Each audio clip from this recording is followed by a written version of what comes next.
North Melbourne represent a different challenge to the one that they've been over the last couple of years? Has their style changed a little bit away from that sort of? Well, look, because it's been a short week, I still got to do a fair bit on them today. Because we always have Mondays off, so I didn't see the players till yesterday, so we did our review, and the assistant coaches have done a fair bit on North already, but they'll deliver that to the players today. So I need to. I watched them clearly against Sydney, but I was sort of weak with the Sydney aspect, and yeah, look, they're a very good team. I think that's the first thing. They've been Port Adelaide. Everyone's talking about them being a premiership contender. They're a really good running team. Nick Del Santo's been a fantastic addition to them. Great free agency get, with his ball use and leadership, and they've got everything you need. They've got ruckman, they've got tall forwards, Black and Petrie and those sort of guys. Lindsay Thomas, small forwards, and they've got real, Gibson on the wing, the long runners, the class of Harvey and Wells, and Ferrito. Look, they've lost Thompson. I think that's correct. Is that correct? And then, the bounce out of Mullet. And yeah, so they're a very talented team that's built. And look, we're really looking to honour the day with a really strong, honour the occasion. The Len Hall game, Anzac Day. It's a big day in the Australian calendar. We sort of show our respects and remember. So from our point of view as a football club, I know the commercial operations put on a really good day, but our end of the bargain is to come and play some good football and be really positive in the way we play and, try and improve our football. So, yeah, North we really respect. They represent a really big challenge. They've grown. But in regard to us, we want to focus on our footy, and we've identified areas where we should have been a bit better, and we need to train that today and try and bring it to life on Friday. What were some of those areas, Ross? Yeah, I thought our skill levels was really low. Our tackling effectiveness, which we've had a look at, Sydney really tackled quite well. And really at half time, there was only 3 entries different, and they hadn't scored really heavily, but our efficiency with the ball, our skill level and decision making and leading patterns and all that allowed us, we had 21 entries, kicked 2 goals. So we really should have, at least, 5 or 6 on the board. So we turned it around the second half, but a little bit too late. So, yeah, they're the things we're working on. A few rounds in now, do you think, gauging on last year, yeah, are they as hungry and switched on as they were last year? Yeah, it's just been a bit inconsistent, I think when you lose, everything looks, a little bit off, but we knew we were running into a formidable team. I think, Sydney lost to Collingwood, and Collingwood have been a pretty good team, and North have been pretty good. So, Hawthorn could easily be 3-2. Essendon could have beaten them, really had every opportunity, and they got beaten. So it's a fine line in this business. And for us, we're 3-2, and we've played some really difficult opposition. We've got some really difficult opposition this weekend in ensuing week. So, yeah, we're fighting to find our best form and our consistency. So that's a challenge, but we're confident we're going to get there. You're also fighting to find some more scoring sources. Matthew's been hitting the scoreboard, but not a lot of other players. Yeah, well, I think that's if you isolate the weekend. But to that point, I think we'll 4th attack, and I think we're still 5th attack. So I think, correct me if I'm wrong, but I think there's 13 teams behind us on the points for table. And leading in, when we've played our best footy, the week before we're all espousing and putting up in lights that would had 12 or 13 goal kickers. So it's all linked to form and winning the ball. So yeah, we're confident. Our mids have been kicking lots of goals. They didn't do it on the weekend. And so, yeah, if you take last week in isolation or the Hawthorn game, yes. But if you look at the other 3, it's the complete opposite. So what's our true self? We're about to find out over a longer period of time. But we have lost 2 significant goal kickers in Ballantyne and Walters. We acknowledge that. But our strength's been the ability to overcome those challenges. So I expect that to happen again. How do you restructure without either of Ballantyne and Walters?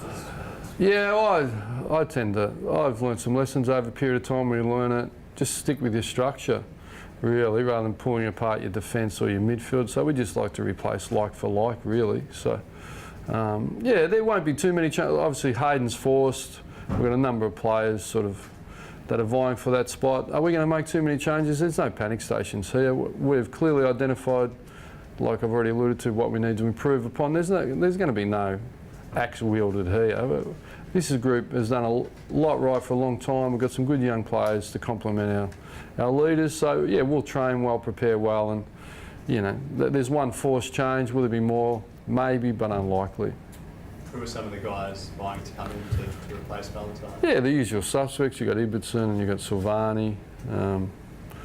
Who else? You've got Tommy Sheridan down there. You know, they're probably the main three. You talked about you'd like to replace Lyon. Aptness, except he's hurt himself, so yeah. You mentioned you prefer to replace Lyon. Yeah, so that would be Ballantyne, wouldn't it? You know, so I mean, do we take a Daniel Pearce out of the midfield who's quite small and quick, a goal kicker, put him forward and replace his wing role with Tommy Sheridan? That's sort of what we're looking at. Yeah. Would Hayden Crozier be in that group as well? Yeah, I forgot him. Yeah, Hayden as well. Yeah, I mean, he was an emergency last week, wasn't he? Yeah, so yeah, he's the one I forgot. Yeah, he's probably more likely. Yeah. Are you happy with Matt Taverner and the way he's progressing? You want Yeah. Oh, look, he's okay. Yeah, he's going okay. I thought he was really good against Essendon. We just, in the end, we probably subbed out the wrong player. Probably should have subbed out Chris Main rather than Taverner, but we went with the experience, you know. So, yeah, for a young player, there's 196. When you look at their histories, and even Drew Petrie, go have a look at his first few years, I think they averaged 4 or 6 touches. So, and everyone was calling for Tommy Hawkins' head for 4 or 5 years, weren't they? So, yeah, you can't buy experience. He's working really hard. We like what he's done, you know. And Aptness, unfortunately, hurt an adductor. You know, he would have been a real possibility. He's taken great contested marks in the seconds. He's really exciting for us. First round pick, 200 centimetres, real competitive beast, huge aerobic tank. So we know we've got one coming.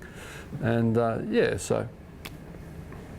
Will Chris be better for the run? He was just a bit underdone for that sort of. Well, I wouldn't have thought he was underdone. He just didn't deliver. So our aim, obviously, come off that injury. There was a bit of conjecture what it was, but I think it was an ankle in the end. But he just needs to get going and deliver. Yeah. Ross, about 3 suspensions so far this year. You have to make mention of it, or do you? Yeah, look, I've clearly made mention of it publicly and privately, you know, so it might have been more. So Zach Dawson was a reckless, innocuous, but suspendable, throwing the leg out. I think Nathan Fyfe, in the context of what I'm seeing, we're really supportive, but it does get a bit confusing. Different gradings, low impact, high impact, and I think the concern is you can bump to the head, but if you don't injure someone, you're okay. So it's clearly needs to be tidied up more. And then you got Hayden, just with the stuff that, you know, he just tips over. But we really respect and admire Hayden, but he knows he's sort of stuffed up on this one, and we need him back, you know. So it's not ideal. Yes, I've spoken to the group. We can't have your best players in the grandstand, but sometimes you have little runs at it, you know. Ross, what reports or what have you seen of Anthony Morabito appeal and where's he? Yeah, look, I specifically went down a few times to watch them. I always take the opportunity, and it's a beautiful day down at Manly. Just take my little bloke, he loves the outer. But, you know, have a good look at the group. So we'd like to see how the alignment's going, and, you know, obviously they're a lot more competitive. If we look at the bigger picture, we'd love them to get some wins so we all feel a bit better. And we've got some good young kids. In relation to Anthony, we've put him in a position where he can get some easier ball, half-back, run straight, which he really enjoyed. Then he asked to go in the midfield, so we put him in there, but I think he's found that more physically challenging. And his depth of fitness, it's sort of woken him up a bit. Geez, I have missed 3 years and I'm going to continue need to build for a little while. But we're showing, if you took the highlights package, you'd say, geez, we remember Anthony, but it's that consistency of build that he's still working on, you know. But it's a great story at the minute. Are you concerned about the appeal results then? Well, I prefer to win. We like winning, so. But it's been good. There was a lot of noise in the marketplace, wasn't there? And nothing stays the same forever. And but I think the fears were unfounded, weren't they? We were supposed to be creating some monoliths, so we might be able to write something that was unfounded, you know. I saw that the club released a statement yesterday saying Josh Simpson's been granted leave, but was he meant to? I'm not sure he's been granted leave. I just think it's been. We need to breathe. We need to gather ourselves, and we'll talk on our terms at the right time. Was he meant to front up to the club yesterday, though? No, we actually said have a spell. We'll work our way through it, and that's what's going on. So it hasn't been a front of the mind focus for me at the moment. Chris Bond and Steve Rossich, but clearly our leaders and I will talk about it and try and get some resolution, really. I think I was really transparent So for me, there's not much more than I can add. Like post-game, probably wasn't ideal for me post the game, but we thought we'd inform you. It was very detailed. So what I would say to that is my position and information on Josh hasn't changed. So I can't tell you any more except we're working through it in the background.